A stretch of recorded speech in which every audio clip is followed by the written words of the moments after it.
We are back, y'all. Hey, listen. If you got the first part, we was on Facebook and the music page and YouTube as well, but for some reason YouTube had sent me some type of alert, and then things were acting up on VP candidate Melina Abdullah, and she was talking, and things started getting real choppy out of nowhere. And like I said before, the devil can be at play sometimes when you're trying to get a positive message out to the people. And nothing's going to stop what God has for the people in this moment. Because we are So I back. want to be clear on that. God is the driving force behind everything we do on this show. And when people need information, it is my responsibility with a platform to help people get it. So, Exactly, especially this type of information. So absolutely. we are back, y'all. We back in here. Let's start this off heavy. How do you deal with the criticism and when you're being interviewed or speaking up for things, videos cutting off, being blocked, some of the racial slurs and people that could do some really or say some really hurtful things. How do you and your team handle all that? You just keep going. And, I'm going to be clear. It's not just for me in the comments. It's not just for me. I get, because I teach at a public university, it's easy for people to find my email address. I get a hate mail and death threats almost every day. Mhm. But it's also more than that. My home has been swatted, surrounded by police with assault rifles 3 times with me and my children in the house. Mm. I've had a white supremacist pull up in front of the house in an RV that later it was told to me that RV was full of explosives. I've been physically attacked. All kinds of things have happened. And something you just said, brother, was really, really important. God protects you. God protects me. And I'm grateful for that. The t-shirt actually that I have on says, "We keep us safe," right? God has also sent an entire community to keep me safe. And Right. so Absolutely. that night, the white supremacists pulled up in front of the house, my neighborhood, and all the brothers who were close to Crenshaw came, and we surrounded that RV and scared the hell out of that white supremacist. Right. And the white supremacists called the police on us, and the police were like, I think you should probably leave. you Yeah. know, Yeah.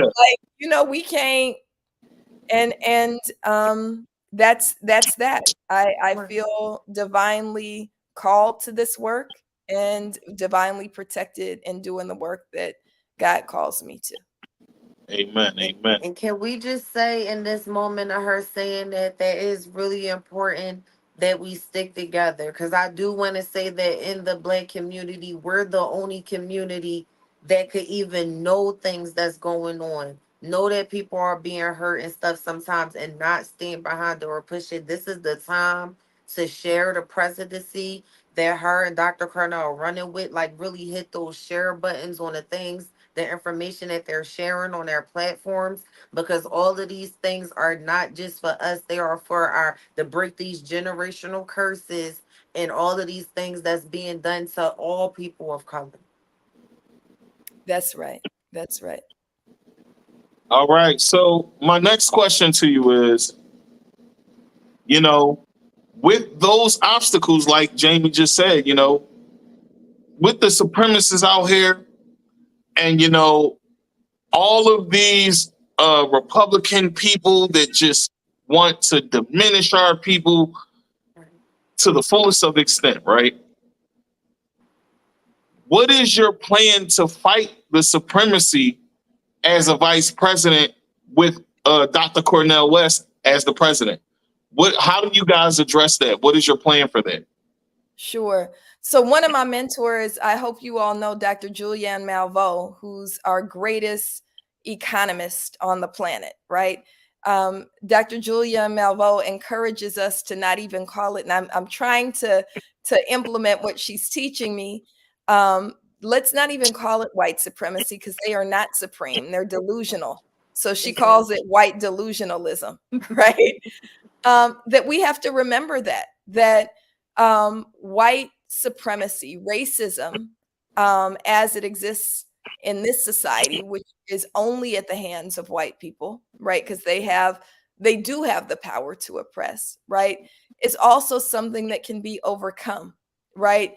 It's something that when we band together, when we understand the power of linked fate, and Sister Jamie, one of the things you talked about is Black people sticking together. Well, we want to affirm that Black people, more than any other group, actually do stick together. That's why they're scared of our vote, because we Right. vote as a Black, we move as a Black. There's no other group of people that could put out something. I just put it out on Instagram. Police have my house surrounded with assault rifles. And I don't know how people got to my house in 30 seconds, but they did, like Right. instantly.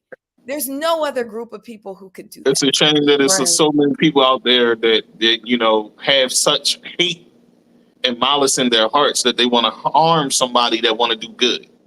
You And know, we um, gotta just stick together. I That's feel as true. though that a lot of people don't really understand what they can't conquer. You know, our spirits, our spirits won't be broken no matter what they throw at us. Um, we're highly intelligent beings, and that's been proven throughout the course of time. Look at everything that was built in this country. Um, so I say that to say I appreciate your fight. I appreciate your fight. I appreciate how you want to stand for our people and stand up for our people, but you also want to bring America together. Some people don't understand how hard it is to do such a feat because, listen, it's so much racism in this country, and it's not just black and white. Right. You even have Indians and Italians and Jews that hate black people. And some people might get mad at me for saying this, but it's just reality. Right. And it's some of us that hate ourselves and hate other races as well. The racism has to end in order for things to get better and for us to come together as a nation, right? Exactly. So my next question to you is, you just told us what your plan is for that. So my next question is about inflation.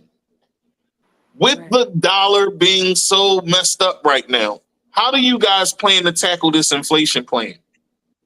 Right. So let me just circle back to one more thing about what you said about Black people and Black liberation as we get into this inflation question. I also want to, is it okay if I share what you emailed me when you emailed to follow Sure, up? sure. One of the things that I love and one of the things that's going to move us forward is not just that we have a plan to get Black people free. And I appreciate, I'm so honored, and I learn from every day Dr. Cornell West, right? We have to remember that when Black people get free, everybody else gets free. So we get to start with Black people, right? We start with Black people. And one of the things that you did is say, well, what can I do? How can I organize here in North Carolina? Absolutely. And I'm definitely down to do whatever I can to help. I meant that. That's right. Well, I already sent your information over to our BLM grassroots onboarding team so I'm they'll humble. be I'm reaching out to humble. help you build the chapter, God willing, right? And God so willing. I think that that's part of it too. So we can have ideas and a platform, but it takes all of us, and It we does. all owe it. We owe it. I just had I had a debate with somebody who's a very well-known public figure, and he was saying that we don't have obligations, and I was saying we have obligations, but they're not always answered. We are obliged to each other. We owe Absolutely. each other. We owe our God. We owe our people to get free. Absolutely. We owe it. Now, there might be a debt because people ain't living up to their obligation, but it doesn't mean the obligation isn't there. And so I think that it's really beautiful that most of us recognize that this is what we owe, right? Right. Um, In terms of inflation, we have to remember also that the economic structure, so as we talk about racism and white supremacy, that racism is really intertwined with capitalism. And I know that's not popular to be anti-capitalist in those words, right? But we got to be clear that the system of capitalism, and Malcolm X, our revered ancestor, once said, you cannot have capitalism without racism. You cannot have capitalism without racism. So the economy, the price of gas here, it's over $5 a gallon in Los Angeles. It's like, I just passed a gas station, like $5.67 a gallon of gas, for a gallon of gas, right? I went to, you used to be able to buy, you know, dry pasta. If you get the no name brand, it was 99 cents a pack, right? It's Right. $2.19 a pack now, right? And Things are high. Yes. that's crazy. That's not even Right. expensive food, right? Beans, you used to be able to make, you know, I'm Muslim, we make a lot of bean soup, right? Right. You used to be able to get a bag of beans for 89, 99 cents, depending on the kind of beans. It's now $2, $3 for a bag of beans, and then don't try to get an onion with it, right? Right. And so it's really important that we understand that capitalism is predatory. Capitalism preys upon especially Black labor. Right. And part of the way that we're addressing it as a campaign is we are committing to a $27 an hour federal minimum wage. Right. People might think that's a lot. It's not a lot. It's not And a lot. and It's what not. Kamala Harris is proposing, this $15 an hour, it's already $18 an hour in California. So that ain't helping nobody here, right? The study, all the research, this is why you need smart people. All the research, wa alaikum salam, all the research is that in order nationally for people to be able to survive, they have to earn a minimum of $27 an hour. So we have to have a $27 an hour minimum wage, and then we have to have floors below which people can't fall. Everybody should be guaranteed housing and quality health care, quality education. Those kinds of things are guarantees just because you are a human being. Exactly. Absolutely. Mhm. Exactly. Absolutely. So This is so inspiring. yes, this is awesome for people to have this information, and I think that healthcare for all is something that's definitely important. You know, we have other countries that have this already, and it's proven that it's a system that works, right? Right. So I actually believe in what you're saying with that, and that's something I could get behind because we all need to be able to have health care for each other and to be able to live properly out here. And I Um, do.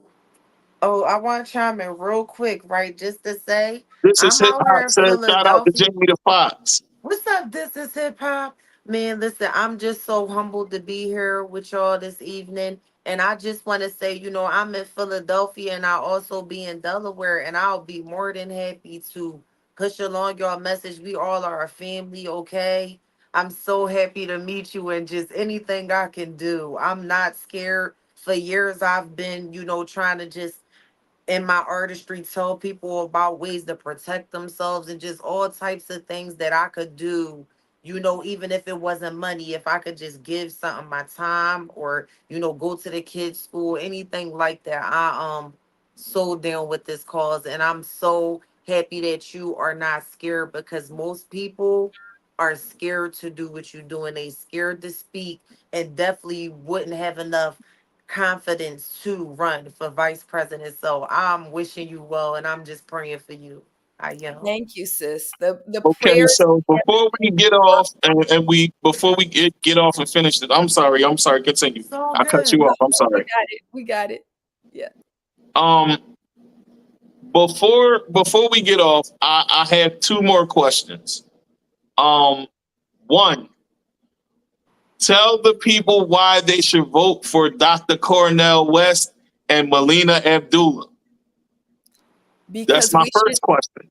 Okay. Should I go or wait? Yes, go. Because we should be voting our fears, we should be voting our vision, not our fears. So let me say that again. We should be voting our vision, not our fears. They are trying to scare you into being fearful. And something you said, Sister Jane, about faith, right?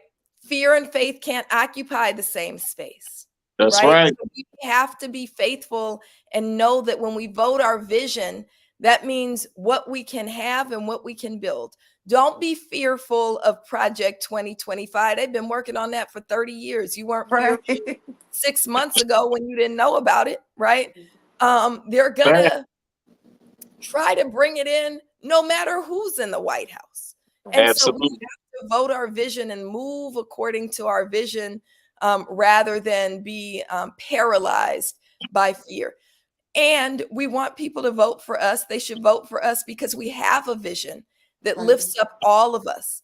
The one thing I didn't say about the economy is that we can have a $27 an hour minimum wage. We can have health care for everybody. We can have housing for everybody. When we say that at the top, people shouldn't be able to hoard billions and billions of dollars and Exactly. say, you know, that that's their right. No, everybody has a right to live. And it's important that we develop an economy and economic structure that works for all of our people. Right. Right. All This right. was so powerful. Y'all, this All gonna help right. so many people. Make sure y'all tune into all the social media, the websites, and the information that is being posted. That's right. That's right. My second question is, if it's one thing life has taught you, I ask everyone that has come on my platform this question, but I'm happy to ask you this question. And this is Hip Hop Says I'm a builder and land developer. Shout Right. out that this is Hip Hop and this is a platform that I'll be on soon. So Because resources are also a way to help each other. Y'all might don't have money, but just by placing your votes, sharing the content, and speaking up or doing what you could do for the community is also a way to help this movement. absolutely. So the rest of my question is, if it's one thing life has taught you throughout this journey that you've been on, what is that and why? The mantra that I seek to live by is just do the work and live righteously. Just do the work and live righteously. So things will come at you. You know, people will try to steal your work or hijack your work, or they'll work against you, or you'll feel like you're losing. Just keep doing the work. Just do the work. And it goes back to that other question about, risk and things that happen when you live as righteously as you can, when you're in line with God, when you honor your ancestors, you're divinely protected. So just do the work and live righteously. And when we all do that, we build an unstoppable movement that gets us free and also brings us joy in the process. That's what's up. That's what's up. I want to say this was a pleasure to have you on. And I would love to have you on my other show as well, Stirring the Pot. That's geared more towards the youth. So I would love for you to come on again on that show when you have the time and come on there and just tell more, because I feel like we didn't unpack everything that we could unpack, but this show was only an hour. So we got a lot unpacked, but I feel as though that there's so much more that we could talk about. So That's right. I would love I would to. love to have you on Stirring the Pot with Tigmatic as well, and we can talk about some more things. I want to say thank you. I want to say I definitely will support in every way I can, whatever you need me to do, and whatever way you need me to help as far as building this chapter. Um, hey, I'm all for it. I'm all for it to help the people. One thing that I did do is say to myself when I spoke to God is that I wanted to be more active in community and be a service to my community, not just in this way, because my show does cater to hip hop artists and singers and entertainers and businessmen and women, but I also want to talk about community, and it's very important. Yeah, I So know that. Yes. absolutely, when I first started this show, a lot of people didn't get that at first. They thought it was just a hip hop thing because I had the hip hop artists, but I want them to know that this is a part of hip hop too. Hip hop Well, that's community what is hip one hop of the was driving birthed for. forces. That's right. Exactly. Hip hop was birthed to be our voice, right? That's what Absolutely, hip hop and it was for. still is. That's It's Not right. to just, destroy. sometimes we don't use it in the right way sometimes, Yeah, a but lot of people are using it to destroy. Our words are powerful, and what we speak, we are manifesting. So be yes, very things are mindful changing as more now, though. leaders. Things are Fact. changing more now. It's starting It to come back. is. Positive messages are coming back in the music. So, this is the perfect time. Yes. And what better time than now? So I'm like gonna I said, send you. Do you know the group Gumbo? Have you heard of the group Gumbo? I heard of gumbo before. I'm gonna send you their contact because Mhm. their album is actually called Stir the Pot. oh And well, hey, yeah, that's their perfect. album is That's Stir the so Pot. And this is my mantra. This is what we do on the show. We stir the pot. That's that is right. crazy. And we're partnered. This is BLM hip hop. Grassroots and Gumbo is we partner. So yeah, Right. yeah, good. Wow, this was Yeah. amazing. So This was so refreshing. once again, I'm happy to interview you. This was a breath of fresh air. I'm happy that you were here, and I can't wait till you come on again. Um, any last words that you want to say to the people? Tell them where they can find you, your socials, websites, anything. Sure. So I'm on social as Doc Melly on all social media platforms, DOCMELLYMEL. They can also follow the work of Black Lives Matter Grassroots, which is the boots on the ground work of Black Lives Matter, BLM Grassroots on all social media and blmgrassroots.org. And we only got 70 days for this campaign. So we need everybody to plug in. Our website is cornellwest2024.com. That's CORNEL with just one L, CORNEL WEST2024.com. And we need everybody to plug in. And so that's how people can follow the work and do the work. And we look forward to seeing them in the work. Thank y'all Well, so much. thank you for being on, and thank you for taking your time to do this interview. Folks, y'all got some great information. Go out there and vote. Go out there and vote. Go out there Vote. and vote. And not for That's trumping your them. Thank you. power. Always remember that, folks. Listen, it's been another edition of the Podcast with Tigmatic. I am your host, Tigmatic. We got Jamie the Fox over here. I'm all over the place today, folks. And then below me, we have VP candidate Melina Abdullah, folks. Thank you for coming on. And folks, we will see you the next time. Peace. Peace. Bye. Peace and love.